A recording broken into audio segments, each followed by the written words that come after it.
దేవుణ్ణి ఎందుకు ఈరోజు ఆరాధించాలి అంటే ఆయన నిందను తొలగించే దేవుడు కాబట్టి మనం ఆరాధించాలి. నిందను తొలగించే దేవుడు ఆయన. ఐగుప్తులో ఓ నింద ప్రబలి ఉంది. ఆ నింద ప్రతి ఒక్కరి మీద భారంగా ఉంది. ఏ చోట ఉన్నప్పటికీ కూడా మనుషులు నిందిస్తూనే వచ్చారు. అరణ్యములోకి వచ్చిన తరువాత కూడా ఆ నింద వారి నుండి పోలేదు.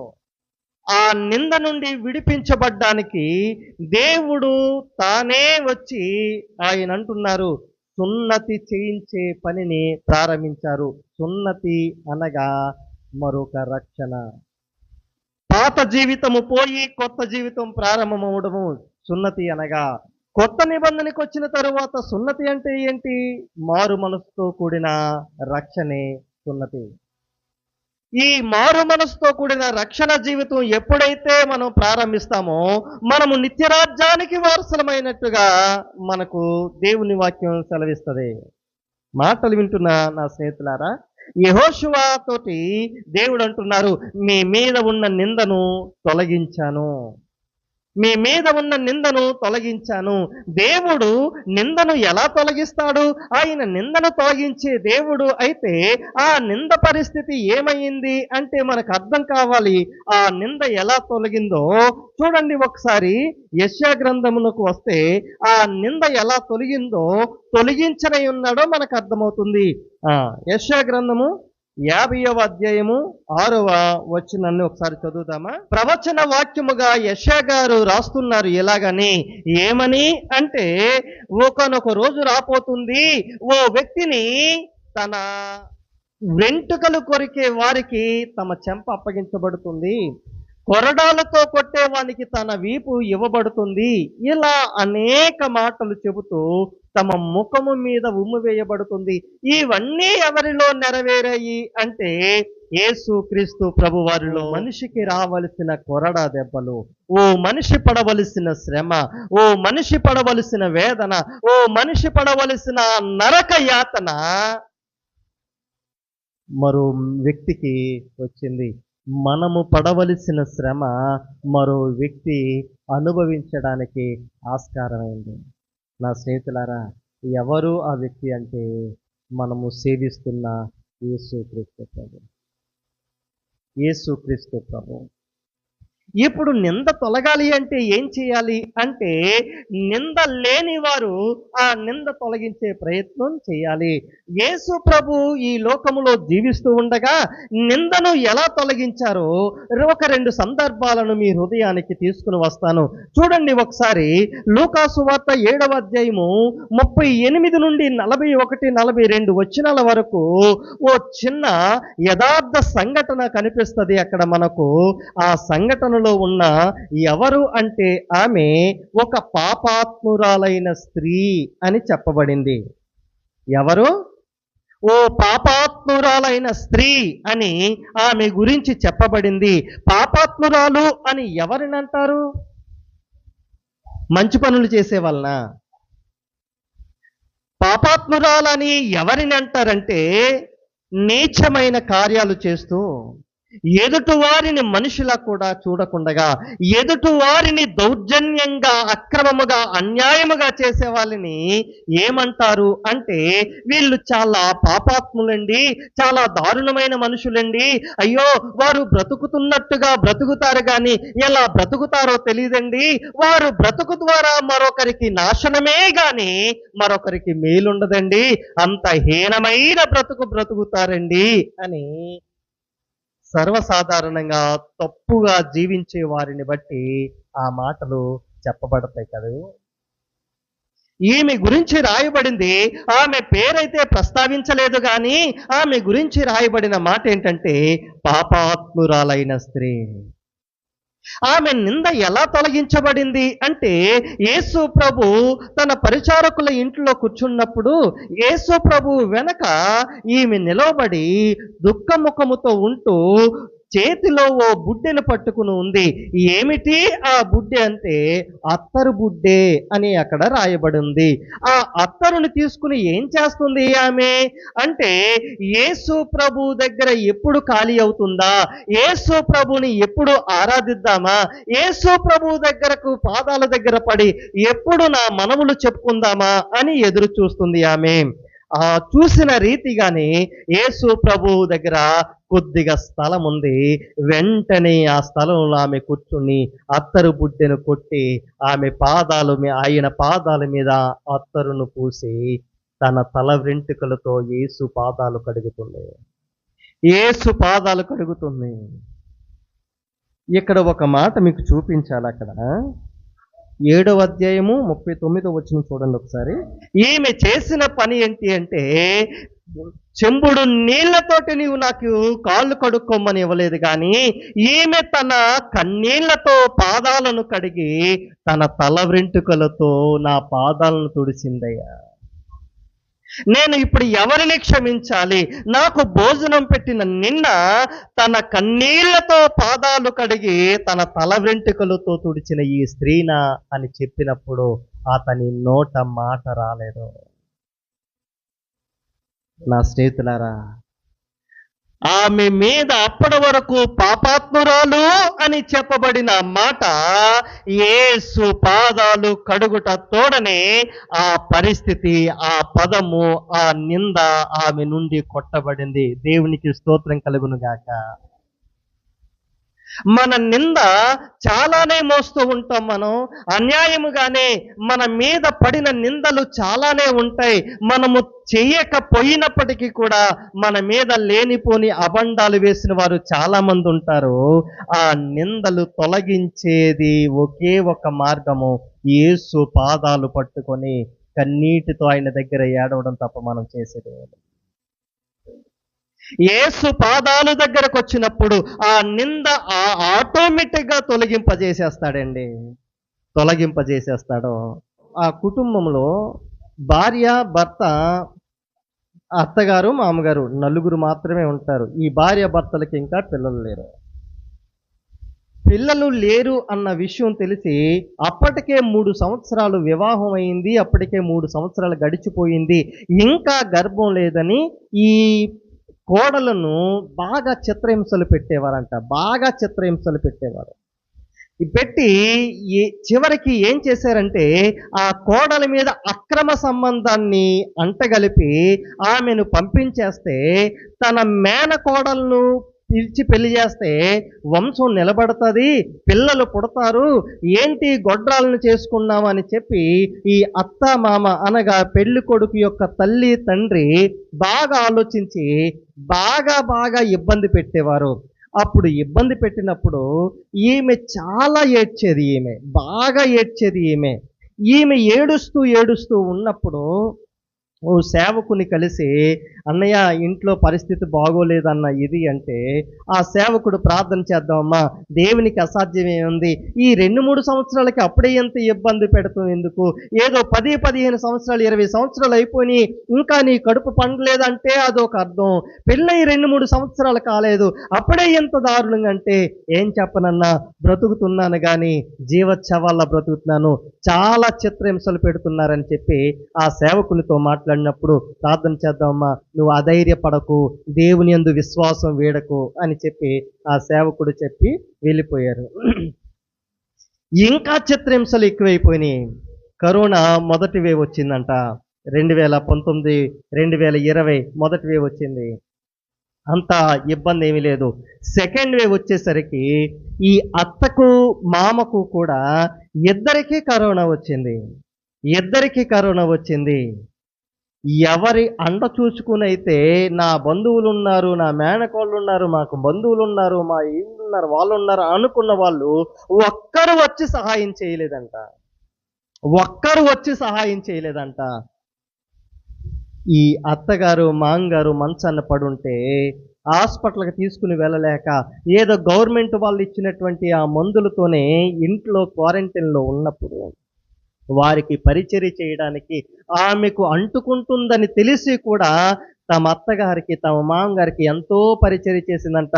కన్న కడుపున పుట్టిన కొడుకు కూడా దగ్గరికి వెళ్ళడానికి ఇష్టపడలేదంట. అటువంటిది ఈ కోడలు దగ్గరికి వెళ్ళి పరిచర్య చేసింది. చాలా పీక్ స్టేజ్లో ఉంది. ఆ ఊపిరితిత్తులకి అత్తగారికి పట్టి ఊపిరి ఆడక చనిపోయిందామె. చనిపోయింది. చనిపోయి చనిపోయిన 4 రోజులవుతుంది. ఈ మామయ్యకి కూడా అర్థమైపోతుంది. నేను కూడా మరణిస్తాను. నాకు కూడా ఊపిరి ఆడట్లేదు. కరోనా ఎక్కువ పట్టేసినట్టుంది.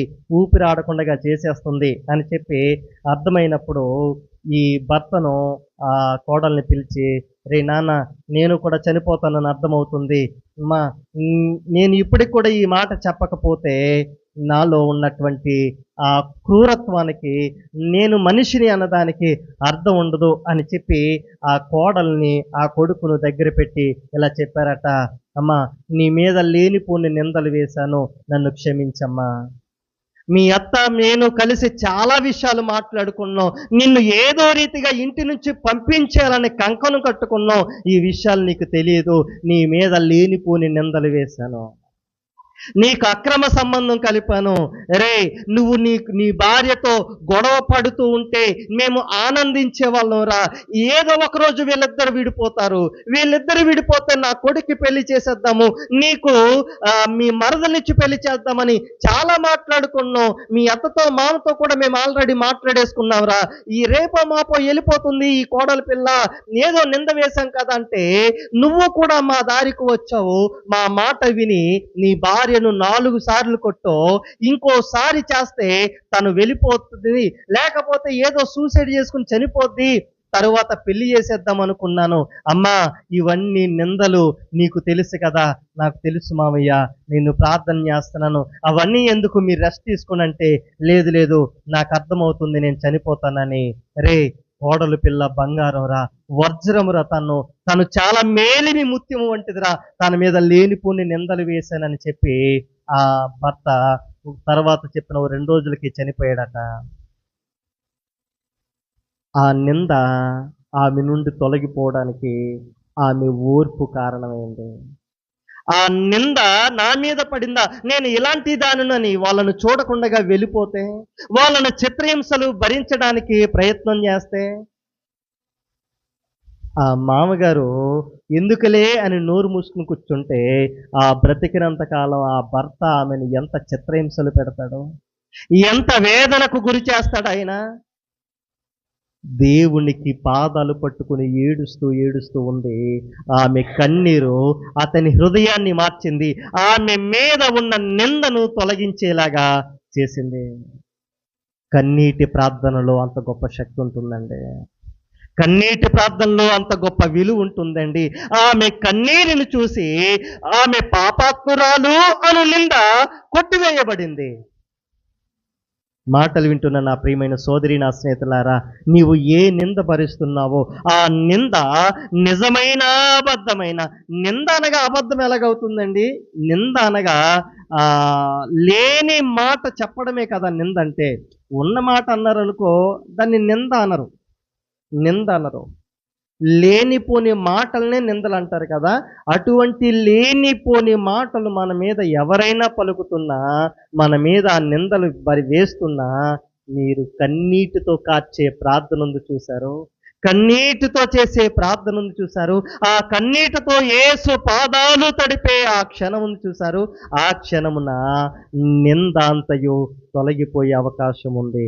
కనుక మరింత నిశ్చయముగా ఎంతో భయముతో ఎంతో భక్తితోటి మన కన్నీటి ప్రార్థన ద్వారా మన మీద ఉన్న నిందను తొలగించుకునే అవకాశం ఉంది. లూకా సువార్త 19వ అధ్యాయము 7వ వచనంలో మనకు మరొక వ్యక్తి కనిపిస్తారు. ఇక్కడ న్యాయము అయినటువంటి ఓ వ్యక్తి ఉన్నాడు, పాపి అని పిలువబడే ఓ వ్యక్తి ఉన్నాడు. ఇతని పేరు జక్కయ్య. ఈ జక్కయ్య మీద ఉన్న నింద ఎలా తొలగిపోయింది అంటే, ఆయన గురించి దేవుడు అంటున్నాడు, ఈయన అబ్రహాము కుమారుడే.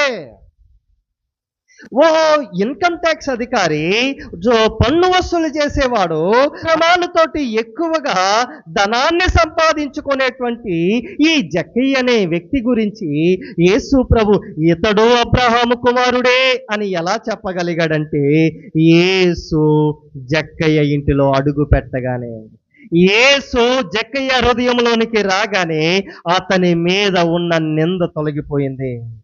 అతని మీద ఉన్న నింద తొలగిపోయిందండి. ఆ నింద తొలగిపోవడానికి గల కారణం ఏంటంటే, జక్కయ్య అనే వ్యక్తి యేసు ప్రభువుని తన హృదయంలోనికి, తన ఇంటిలోనికి చేర్చుకోవడమే. మనలో ఉన్న నింద తొలగాలంటే ఎప్పుడైతే దేవుణ్ణి చేర్చుకుంటామో, మన హృదయంలోనికి, మన ఇంటిలోనికి ఆయనను ఆహ్వానిస్తామో, మనం పిలుస్తామో, అప్పుడు ప్రతి నింద తొలగించబడుతుంది అని చెప్పడానికి ఎటువంటి సందేహము లేదు. నా ప్రియ స్నేహితులారా, నింద తొలగాలి అంటే ఆ నింద ఎవరో మీద వెయ్యాలి. ఆ నిందను యేసు ప్రభు మీద వేసుకుని, యేసు ప్రభు మన అందరి నిందను కొట్టివేశాడు అనడానికి నిదర్శనంగా మనము యెషయా గ్రంథము 50వ అధ్యాయము 6వ వాక్యాన్ని చూసాం కదా. ఆయన్ను కొట్టువారికి వీపునిచ్చాడట, వెంట్రుకలు పెరుకువేయువానికి చెంపల్నిచ్చారట, ఉమ్ము వెయ్యవానికి అవమానపరచడానికి ఆయన అవమానపరచబడ్డాడట. నా స్నేహితులారా, అడుగుతున్నాను, ఇది యేసు ప్రభువులో నెరవేర్చబడింది కదండి. ఒకసారి ఆ మాట చూద్దామా? మార్కు సువార్త 14వ అధ్యాయము 65వ వాక్యాన్ని ఒకసారి చదివితే, కొందరు ఆయన మీద ఉమ్మి వేసిరి, ఆయన ముఖమునకు ముసుగు వేసి ఆయనను గుద్దుచూ ప్రవచింపుమని ఆయనతో చెప్పసాగిరి. బంట్రోతులను ఆయనను అరచేతులతో కొట్టసాగిరి. చాలండి. మనం చదివిన మాటలు యెషయా గ్రంథము 50వ అధ్యాయము 6వ వచనంలో చదివిన మాటలు, మార్కు సువార్త ఈ 14వ అధ్యాయము 65వ వచనంలో చదివిన మాటలు సరిపోయినాయి కదండి. ఎవరిలో నెరవేరాయి? యేసు క్రీస్తు ప్రభు జీవితంలో, ఆయన శిలువ మరణానికి చేరువైన ఆ క్షణంలో చదివిన ప్రవచనం నెరవేర్చబడింది. నా స్నేహితులారా, ఎంత గొప్ప త్యాగమో! ఎందుకు చేశాడు అంటే, నీ మీద, నా మీద ఉన్న నింద తొలగించడానికి. ఆయనను కొట్టారండి, వీపు చీల్చబడిందండి. చీల్చబడిందండి ఆయన వీపు. ఆయన వీపు చీల్చబడితే ఈ వెనుక ఉన్నటువంటి ఆ ఎముకలు ఎన్నున్నాయో, వెన్నులో ఉన్నటువంటి ఎముకలు ఎలా ఉన్నాయో కనిపించినాయి అంటే అండి.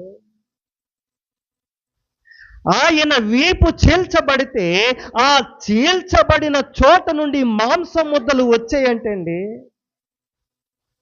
అంత గొప్ప త్యాగము ఎందుకు అంటే, నీ మీద, నా మీద ఉన్న నింద తొలగించడానికి.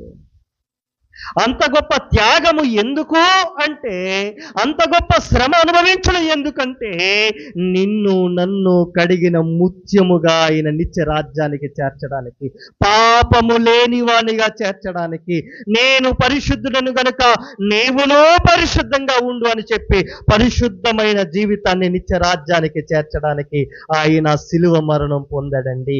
నిందను తీసివేసే దేవుడైన. అందుకే మనము మనసారా ఆరాధించాలి. నీ నిందను తొలగించే మనుషుడు ఉండొచ్చు, ఉండకపోవచ్చు. నీ దగ్గర ఏదైనా ఉంటే నీ నిందను భరిస్తాడేమో. నీవు ధనమిస్తే ఆ తప్పు నేనే చేశానని భరిస్తాడేమో. ఓ మనిషి, నీ దగ్గర నుండి ఏమీ ఆశించకుండా నీ శ్రమను ఆయన భరించాడండి. ఆయన నీ శ్రమను తీసుకున్నాడండి. నీ శ్రమలో ఆయన పాలివాడయ్యాడండి. నీకు రావలసిన శిక్ష, నాకు రావలసిన శిక్ష, మన శిక్షను ఆయన భరించాడండి శిలువ మీద. ఆయనంత గొప్ప దేవుడు. ఆ గొప్ప దేవుణ్ణి మనసారా ఆరాధిద్దామా?